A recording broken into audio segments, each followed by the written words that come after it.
Si me acompañan abriendo su Biblia en el libro de Nahum, en el capítulo 2, Nahum capítulo 2, y vamos a orar al Señor. Padre, el anhelo de nuestro corazón es escucharte, hablarnos desde el cielo, Señor. Estamos necesitados de ti, queremos ser limpiados, renovados, queremos ser perfeccionados, Señor. Te pedimos que a través de este pasaje tú hables a nuestra vida, Señor. Necesitamos este pasaje, así como necesitamos cada pasaje de la Escritura, Señor, que ha sido inspirada por ti. Háblanos por medio de tu Espíritu, de manera que podamos comprenderlo, Señor, y que baje a nuestro corazón y podamos vivirlo, Señor. No queremos solamente ser oidores, queremos ser hacedores de tu palabra. Y eso te lo pedimos en el nombre de Jesús. Amén. Amén.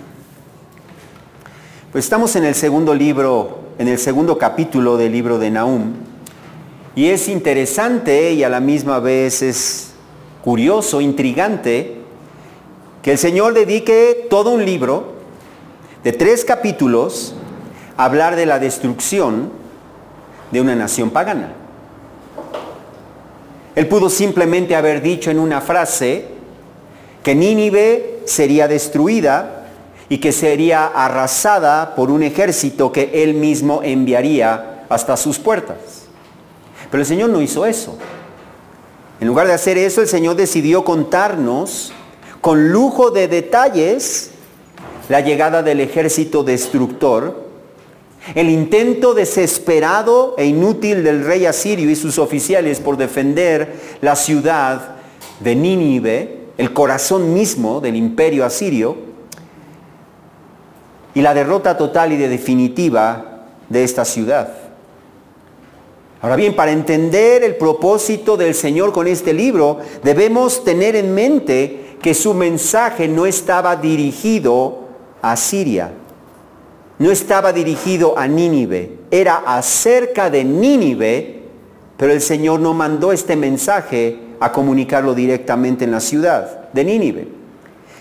Su mensaje, de hecho, fue dado a los habitantes del reino de Judá después de que el ejército de Asiria había aplastado, destruido, saqueado y llevado al exilio al reino del norte, sus hermanos de raza. Pero no solamente eso, sino que 20 años más tarde, en el año 701 a.C., después de haber arrasado con el reino del norte, el ejército asirio regresó nuevamente, ahora queriendo cortar la cabeza del reino de Judá. Los asirios derrotaron, saquearon y se llevaron al cautiverio a una multitud de israelitas de las ciudades fortificadas del reino del sur. Y aunque el Señor no les permitió a los asirios tomar la ciudad de Jerusalén, el reino de Judá se convirtió en vasallo. Se convirtieron en súbditos, en sirvientes de Asiria. Ellos ya no eran libres. Ellos estaban bajo el dominio de los asirios. Ellos tuvieron que pagar costosos tributos a Siria. Y todo esto sucedió como resultado y consecuencia de su actitud desobediente y rebelde, de la actitud de Judá, del pueblo de Dios desobediente y rebelde. Toda su adversidad, todo su dolor, toda su angustia, toda su pobreza, su desesperación, eran el resultado de la amorosa disciplina del Señor para llevarlos al arrepentimiento que trae perdón y bendición. Pero el hecho de que el Señor usara a Siria como la vara de su disciplina no significaba que el Señor se complaciera o que aprobara la conducta perversa y despiadada de Asiria. Y tampoco significaba que el Señor hubiese desechado a su pueblo. El Señor todavía les mostraría su misericordia, su amor, su compasión, su poder, destruyendo a los que los habían destruido, despojando a los que los habían despojado, y prometiéndoles que aunque ellos no lo merecieran, cuando se arrepintieran, ellos serían restaurados. Pues de la misma manera el Señor puede usar circunstancias adversas, dificultades, adversidades, enfermedades, problemas y aún malas acciones de otras personas para disciplinar a los cristianos a fin de llevarnos al arrepentimiento, de modo que no suframos el mismo final que Nínive. Pero eso no significa que el Señor apruebe las malas acciones de los que nos hacen daño, de los que nos tratan injustamente, de los que se burlan y nos ofenden. Y podemos estar 100% seguros que al final el Señor castigará a quienes le hagan daño a su pueblo. Este libro nos enseña que aquellos que no se arrepienten, aquellos que solamente se arrepienten de una manera superficial y temporal, menospreciando la bondad del Señor que los guía al arrepentimiento, lo único que están haciendo es acumular ira para ellos mismos, para el día de la ira y de la revelación del justo juicio de Dios. Ustedes recordarán que en el capítulo 1 el Señor nos ha revelado su gloria por medio de sus perfecciones. Él nos ha dicho que Él es celoso, que Él demanda que su pueblo le amemos con todo nuestro ser y que vivamos en fidelidad y en obediencia a Él para que disfrutemos de la comunión con Él, para que disfrutemos de su amor y de su bendición. Él nos ha enseñado que Él es lento para la ira, que Él retrasa la ejecución de su justo castigo, dando tiempo para que el pecador se arrepienta. Pero Él es grande en poder y le ha prometido que no dejará sin castigo al culpable. En el capítulo 1 el Señor anuncia su juicio sobre el pecador. Y ahora en el capítulo 2 el Señor nos muestra su juicio sobre el pecador. Primero anuncia su juicio, ahora nos muestra su juicio en el capítulo 2. De tal manera que en este pasaje podemos ver el poder del Señor, la destrucción del pecador y el destructor del pecador. Comenzamos entonces con el poder del Señor. Nuestro pasaje comienza mostrándonos que el Señor tiene el poder y es soberano tanto para destruir como para restaurar. Para destruir o para restaurar. Nuestro pasaje comienza mostrándonos el poder del Señor para destruir a sus enemigos. Observa el versículo 1. El Señor le anuncia a la ciudad pecadora de Nínive: el destructor ha subido contra ti. Ahora notemos en esa frase que el Señor está diciendo que el destructor de Nínive no estaba lejos. No estaba en el futuro lejano, distante. El Señor habla de la llegada del destructor como algo inminente. El Señor le dice: ya está el destructor. El destructor ya ha subido contra ti. Así que la destrucción de Nínive estaba a la vuelta de la esquina. Nahum anunció esta profecía alrededor del año 627 a.C. Y la destrucción de la ciudad de Nínive, de la cual está hablando, sucedió en el año 612. Así que entonces eso significa que en tan solo unos 15 años, Nínive sería completamente arrasada, destruida por un destructor. Pero ¿quién sería este destructor? La historia nos muestra que el destructor material de Nínive fue una coalición de dos naciones, los medos y los babilonios. Anteriormente Babilonia había estado bajo la dominación de Asiria. ¿Quién lo iba a decir? Ellos vivían bajo la dominación de Asiria hasta el año 626, cuando Nabopolassar se rebeló contra Siria y se proclamó el rey de Babilonia. Babilonia entonces comenzó a expandirse y buscó aliados para resistir la fuerza de los asirios. Y los medos respondieron a ese llamado y formaron una coalición en contra de ellos. Pero ¿cómo iban a destruir a Nínive? La capital de la nación más poderosa del mundo en su tiempo. Ellos no se iban a dejar destruir. Y por eso el Señor le dice en la segunda parte del versículo 1, monta guardia en la frontera, vigila el camino, fortalece tus lomos, refuerza más tu poder. En otras palabras, el Señor le estaba diciendo a Nínive, prepárate todo lo que quieras y todo lo que puedas para no ser derrotada. El Señor nos deja bien claro en el Salmo 7, versículos 12 y 13, que si el impío no se arrepiente, él afilará su espada. Ha preparado también sus armas de muerte. Dios está preparado. ¿Y quién podrá resistir? ¿Quién podrá hacerle frente al Señor?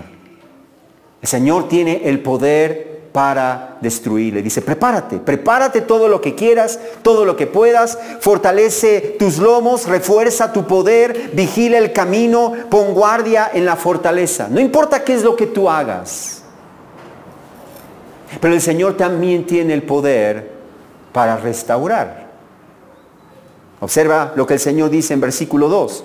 Porque Yahvé restaurará la gloria de Jacob como la gloria de Israel, aunque devastadores los han devastado y destruido sus sarmientos.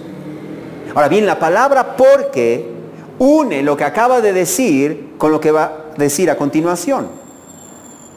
Es como si el Señor estuviera diciéndole a Siria, haz todo lo que puedas por salvarte del destructor, porque yo, por mi parte, voy a restaurar a mi pueblo, al que tú destruiste, al que tú saqueaste, al que tú devastaste. Yahvé restaurará, dice allí, la gloria de Jacob como la gloria de Israel. Observa cómo él menciona la gloria de Jacob y la gloria de Israel. Aquí parece que el profeta está usando el nombre Jacob para referirse al reino de Judá y el nombre Israel para referirse al reino de Israel o viceversa. El pronombre los en la frase los han devastado es un masculino plural que nos muestra que en este contexto Jacob e Israel son dos sujetos distintos en la frase. Es algo muy raro que en el Antiguo Testamento se use el nombre de Jacob para referirse a Israel y el nombre de Israel para referirse a Judá o viceversa. Es muy extraño. Por ejemplo, en Miqueas 1, versículo 5 dice, todo esto por la rebelión de Jacob y por los pecados de la casa de Israel. ¿Cuál es la rebelión de Jacob? ¿No es Samaria? ¿Cuál es el lugar alto de Judá? ¿No es Jerusalén? Observemos allí cómo el Señor usa el nombre Jacob para referirse al reino de Israel y el nombre Israel para referirse al reino de Judá. Y el propósito de usar estos nombres, Jacob e Israel, en lugar de usar los nombres Israel y Judá, es para unirlos como un solo reino. En otras palabras, el Señor está prometiendo que Él va a restaurar ambos reinos, pero como un solo reino. La palabra hebrea para restaurar significa repetir, significa restituir, volver. Y la palabra gloria hace referencia a la majestad, el esplendor, la eminencia, la importancia que antes tenía. Así que entonces, sin importar que los devastadores como Asiria y más tarde Babilonia destruyeran el pueblo de Dios, devastaran al pueblo de Dios, el Señor iba a volver a levantar, a restituir la grandeza y la eminencia de Israel como pueblo de Dios y como el canal de bendición para todas las naciones, como el Señor había prometido desde Génesis capítulo 12. Así que entonces el Señor nos recuerda que Él tiene el poder para juzgar, Él tiene el poder para castigar. Él tiene el poder para destruir a los desobedientes que se niegan a arrepentirse, pero también tiene el poder para perdonar. Tiene el poder para restaurar y bendecir a su pueblo arrepentido. Así que cualquiera que reconoce su pecado, cualquiera que se arrepiente, confiesa su pecado y se refugia en Cristo con la firme determinación de abandonar su pecado y vivir para el Señor, estará escogiendo su poder para perdonar, para restaurar, para bendecir. Pero de la misma manera, el que se resiste a arrepentirse, o el que lo hace de manera meramente externa y superficial, temporal, pero su corazón sigue amando al pecado, sigue aferrado al pecado, estará escogiendo su poder para destruir, tal como lo hizo Nínive. La pregunta entonces es, ¿qué poder vas a escoger tú? ¿Su poder para restaurar, para perdonar, para bendecir? ¿O su poder para destruir? Ahora, no nos conviene escoger su poder para destruir, como vamos a ver enseguida, con la destrucción del pecador. Los versículos 3 y 4 nos presentan a los verdugos que iban a ejecutar la sentencia del Señor. El versículo 3 dice, el escudo de los valientes es rojo, los guerreros están vestidos de escarlata, y de acero centelleante los carros cuando están en formación, y se blanden las lanzas de ciprés. Observa cómo el Señor comienza describiendo a los verdugos como valientes. Esa palabra valientes hace referencia a guerreros. Son guerreros, esos verdugos son guerreros. Hombres fuertes, hombres preparados para pelear, hombres acostumbrados a ejecutar a sus enemigos. Luego nos dice que su escudo, el escudo de esos verdugos, es rojo y que sus ropas son escarlata. Es posible que el uniforme del ejército babilonio fuera rojo, o que esté diciendo de manera metafórica que tanto sus escudos como sus ropas estaban teñidos con la sangre de sus enemigos, enfatizando que eran verdugos sanguinarios, porque así eran los babilonios. Por otro lado, sus carros, dice ahí, sus carros de guerra eran centelleantes.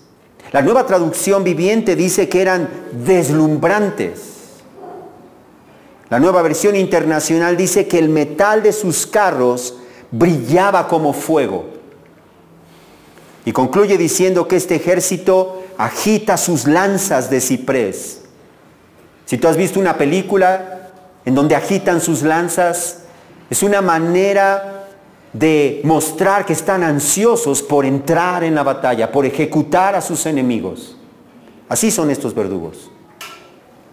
Toda esta descripción nos presenta un ejército feroz, un ejército temible, un ejército sanguinario, implacable, listo para destruir.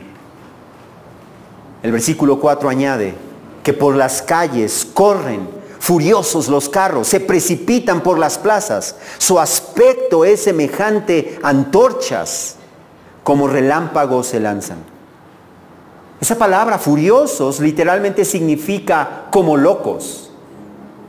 Así que sus carros corren como locos a toda velocidad, ansiosos por atacar, se lanzan por las plazas, y su aspecto, debido a los metales que tenían puestas en los carros de guerra, parecían como antorchas con el reflejo del sol, como antorchas, como un brillante relámpago. Esta escena parece sacada de una película épica. Un ejército invencible rodeando a la orgullosa ciudad de Nínive, corriendo a toda prisa a la batalla, ansiosos por destruir, por saquear, por derramar sangre. Pero ¿qué estaría pasando dentro de Nínive? Les digo que esto es como una película. El Señor nos pinta la escena por fuera y ahora cambia la escena a qué es lo que estaría pasando dentro de la ciudad de Nínive, la poderosa Nínive, la invencible Nínive. Los versículos 5 al 10, el Señor cambia esta escena y nos dice en versículo 5, observa, se acuerda Él de sus nobles que tropiezan en su marcha, se apresuran a su muralla y es preparada la defensa. Observa cómo el versículo 5 nos presenta un personaje. Él. Nos dice que Él se acuerda de sus nobles. Pero lo interesante es que no nos dice quién es Él. Nos habla de un Él, pero no nos define quién es Él. Es posible que sea el destructor del cual habla el versículo 1, porque es el referente más cercano. Pero es más probable que sea el rey de Nínive, que se acuerda de sus nobles, que se acuerda de sus oficiales, esperando que ellos sean capaces de defender la ciudad, de detener al imperio babilonio. Pero dice allí que sus nobles tropiezan en su marcha. Esas palabras nos pintan la imagen de oficiales temerosos, de oficiales confundidos, de oficiales erráticos en sus acciones. Ellos se tropiezan, ellos caen, ellos se tambalean mientras corren a la muralla para preparar la defensa. Pero todos sus esfuerzos serían inútiles. Observa el versículo 6. Las compuertas de los ríos se abren y el palacio se llena de terror. Recordemos que Nínive estaba construida en las orillas del río Tigris. Y había otros dos ríos más pequeños que circulaban o que corrían por dentro de la ciudad. Los asirios eran maestros en la ingeniería hidráulica. Ellos habían construido un sistema de canales artificiales, de diques, de presas, para regular el flujo del río que pasaba por la ciudad, evitando de esta manera inundaciones en los tiempos de lluvias y garantizando el suministro continuo de agua a la ciudad en los tiempos de secas. Es posible que el ejército destructor se haya apoderado o haya llegado hasta el sistema de compuertas para dañar las murallas, o que solamente esté hablando de una manera poética para describir cómo fue o cómo sería la entrada tempestuosa del ejército babilonio, como si fuera un río que se desborda, como si fuera una presa que se desborda y que arrasa con todo a su paso. El caso es que el ejército destructor entraría arrasando y llenando de terror a todos los habitantes de la ciudad, aún hasta los que vivían en el palacio real. Pero todo esto ocurriría, como nos dice el versículo 7, porque estaba decretado. Esa es la razón. Ni siquiera se trataba de la voluntad de los babilonios. Esto sucedió, o esto sucedería, porque todavía no sucedía, esto sucedería porque estaba decretado. Un pasivo que hace referencia a Dios. En otras palabras, porque Dios lo había decretado. Dios ha decretado que todo aquel que se niegue a rendirse a Cristo y que se niegue a seguirlo conforme a su palabra hasta el fin de su vida, no escapará del juicio final, del castigo eterno. Nahum 1:3 nos asegura que ciertamente Yahvé no dejará sin castigo al culpable. Ciertamente, en otras palabras, no será de otra manera. Nadie que sea culpable escapará. Proverbios 11, versículo 21 también afirma que ciertamente el malvado no quedará sin castigo.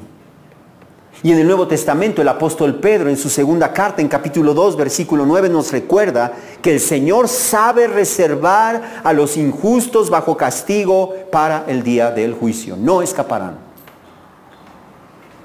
Y el ejemplo de Nínive es una clara evidencia de que aunque el juicio del Señor se tarde en llegar, y aunque nosotros veamos a los enemigos de Dios, a los rebeldes que niegan a someterse bajo su voluntad, los veamos prósperos, ricos, exitosos, al final de cuentas, no escaparán. Su fin llegará y será terrible. Hebreos 9:27 nos recuerda que está decretado que los hombres mueran una sola vez y después de esto el juicio. Dios decretó el juicio de Nínive y el juicio de Nínive llegaría. Y nosotros que estamos de este lado de esa profecía sabemos que el juicio de Nínive llegó y se cumplió al pie de la letra. El versículo 7 añade: la reina es despojada y deportada, y sus sirvientas gimen como palomas, golpeándose el pecho. El texto hebreo en realidad no incluye la palabra reina, y por eso en algunas versiones aparece en letras cursivas. Sin embargo, el texto simplemente dice: ella es despojada, ella es despojada y deportada, y sus sirvientas gimen como palomas golpeándose el pecho. Es posible que el texto se refiera a la reina porque habla de sus sirvientas. Y anteriormente ha hablado de del palacio real que estaba lleno de temor. Entonces es una posibilidad dentro del contexto. Pero también es posible que se refiera a la ciudad de Nínive, personificándola como una reina que sería despojada, deportada juntamente con su población, con sus siervos, sus sirvientas. De modo que su población iría lamentándose, llorando y golpeándose el pecho. La destrucción y el despojo de Nínive sería total, como nosotros vemos en versículos 8 al 10. Observa el versículo 8. Aunque Nínive era como estanque de aguas desde la antigüedad, ahora ellos huyen. Deténganse, deténganse. Pero nadie se vuelve. Por mucho tiempo Nínive había sido como un estanque, debido a todo su sistema de canales y su arquitectura hidráulica. Eran como un oasis en medio del desierto. Pero por causa del juicio del Señor, todos sus habitantes tratarían de huir de la devastación, sin hacer caso a sus oficiales que les dirían: deténganse, deténganse, como un llamado de volver y dar las espaldas para defender a su ciudad de ser destruida. Pero dice: nadie se volvería. Todos quieren huir, todos quieren escapar. El versículo 9 añade que Nínive sería totalmente saqueada. Saqueen la plata, saqueen el oro, no hay límite a los tesoros, a las riquezas de toda clase de objetos codiciables. Vacía está. Sí, desolada y desierta. Todas esas riquezas que los asirios habían almacenado, acumulado, despojando a cuanta nación ellos derrotaron, ahora les sería arrebatada de sus manos. De tal manera que Nínive junto con sus habitantes se quedarían con las manos totalmente vacías y la ciudad pecadora, desolada y desierta.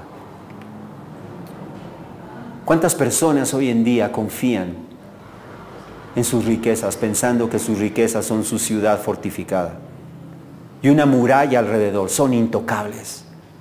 ¿Qué me puede pasar? ¿Qué me puede traer el futuro?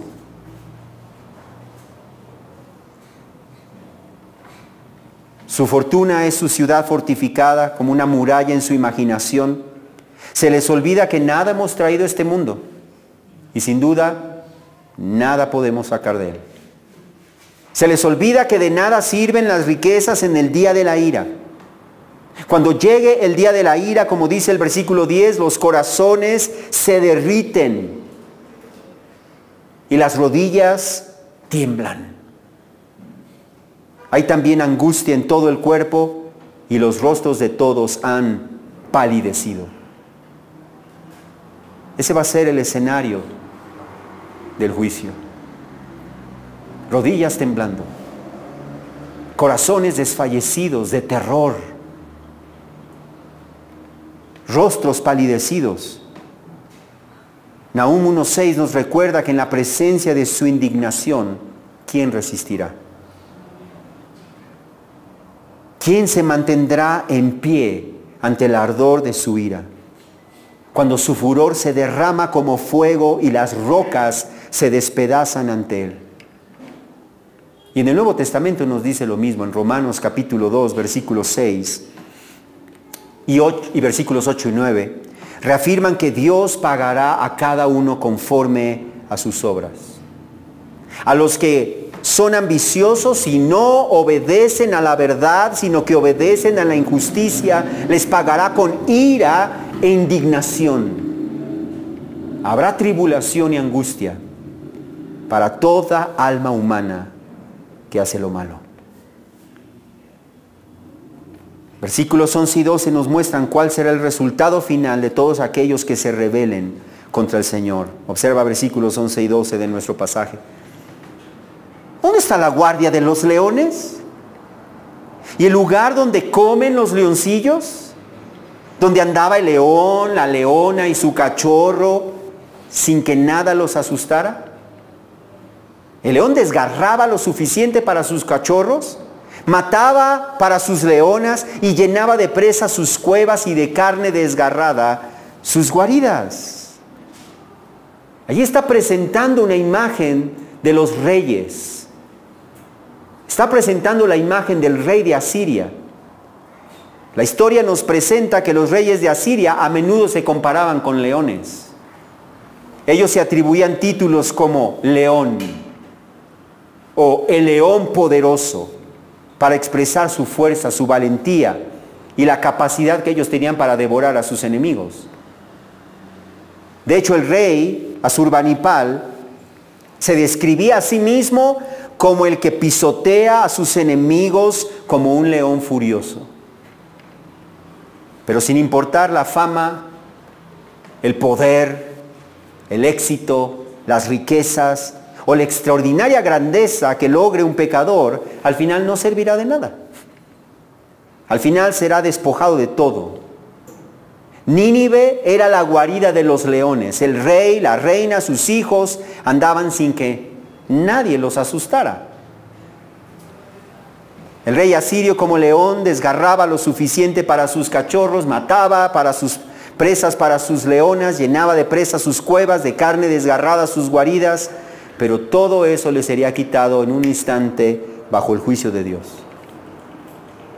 Y por eso de una manera burlesca dice, ¿y dónde está el león? ¿Dónde está el león?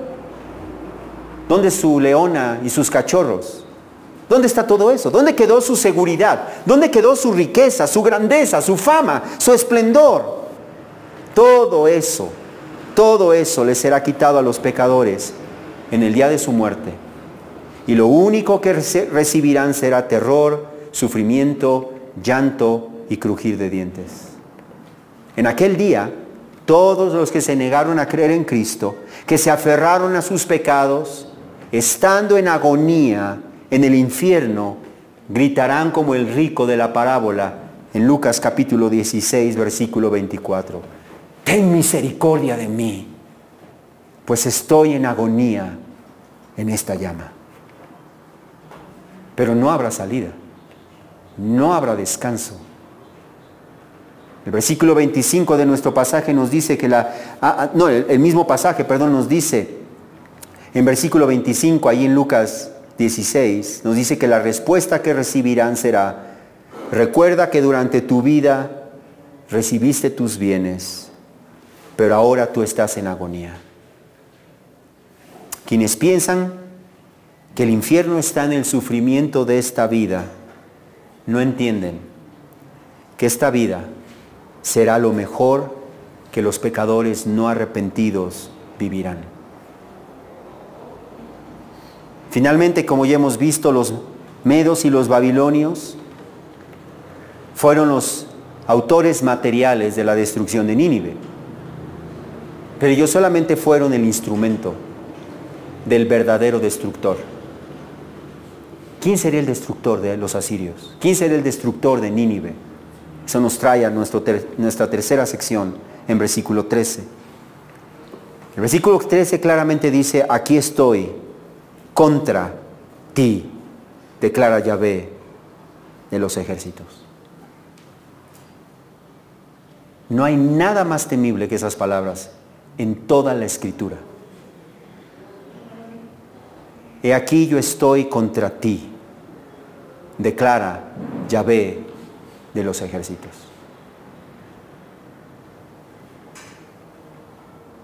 Así que por encima de los medos, por encima de los babilonios, estaba nada menos que el Señor de los ejércitos, el Dios vivo y verdadero, el Dios de Israel, el que nunca ha perdido una sola batalla. ¿Te das cuenta cuán necio es el hombre en rebelarse contra aquel a quien no puede vencer? En rebelarse contra aquel que tiene la espada en su mano. Y si no se arrepiente, afilará su espada y tiene ya preparadas sus armas de muerte.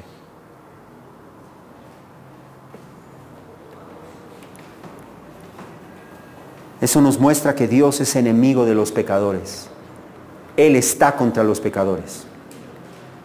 Él está contra los pecadores. Y Él destruirá a los pecadores si no se arrepienten y se refugian en Él.